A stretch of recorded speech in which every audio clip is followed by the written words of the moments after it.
అనగనగా ఒక రాజు. రాజుగారు అనేక భోగభాగ్యాలతో సిరి సంపదలతో తొలతూగుతూ జనరంజకంగా పాలిస్తున్నాడు. అయినా ఏదో ఒక వెలితి ఆయనలో. సరిగా నిద్ర పట్టేది కాదు. ఆయనలో తృప్తి సంతోషం ఎప్పుడూ ఉండేవి కావు. ఒకరోజు ఆయన ఆడుతూ పాడుతూ పనిచేస్తున్న ఒక నౌకర్ని చూశాడు. వాడు ఎంతో ఆనందంగా పనిచేస్తూ పాడుకుంటూ పనిని కూడా ఎంజాయ్ చేస్తున్నాడు. నువ్వు పని చేస్తూ కూడా ఆనందంగా ఎలా పాడుకోగలుగుతున్నావు? సంతోషంగా ఎలా ఉన్నావు? రాజా, నేను కూలివాడిని.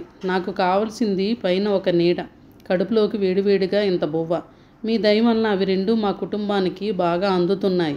ఇక సంతోషము తృప్తి కాక ఏమి కావాలన్నాడు ఆ కూలివాడు. మంత్రిగారిని పిలిచాడు. వాడికి అంత సంతోషము, నాకు ఇంత అసంతృప్తి ఎందుకు అని అడిగాడు. మంత్రి వెంటనే, అయ్యా, వాడు 99 క్లబ్లో లేడు, అందుకే అంత సంతోషంగా ఉన్నాడు. 99 క్లబ్బా అంటే ఏమిటయ్యా? అదేంటో తెలుసుకోవాలంటే మీరు 99 బంగారు నాణ్యాలు తీసుకొని ఒక సంచిలో వేసి వాడి గుమ్మం ముందు పడేయండి. తర్వాత ఏం జరుగుతుందో గమనించండి, మీకే తెలుస్తుంది అన్నాడు. మర్నాడు చీకటి పడగానే రాజుగారు స్వయంగా మారువేషంలో కూలివాడి గుమ్మంలో సంచి వదిలి వాడు లేచి ఆ సంచి తీసుకొని లోపలికి వెళ్ళాక చాటు నుండి వాడు ఏం చేస్తున్నాడో గమనించడం మొదలుపెట్టారు. వాడు ఆ సంచిని విప్పి బంగారు నాణ్యాలు చూసి ఆశ్చర్యపోయాడు. తీసి లెక్క పెట్టాడు. 99 ఉన్నాయి.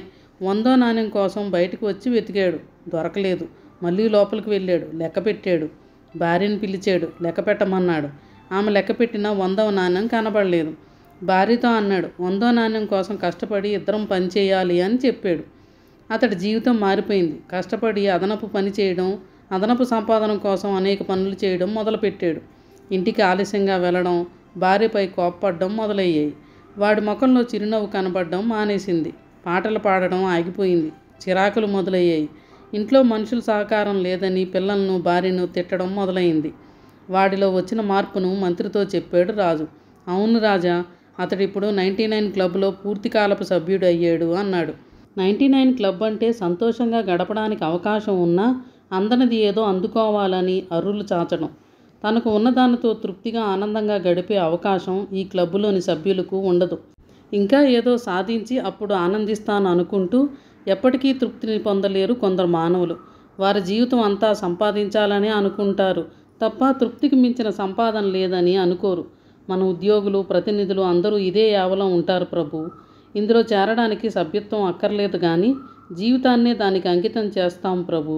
ఆది శంకరాచార్యుల భజగోవింద సారం ఇదే ప్రభు. ప్లీజ్ సబ్స్క్రైబ్ చేయొచ్చు కదా.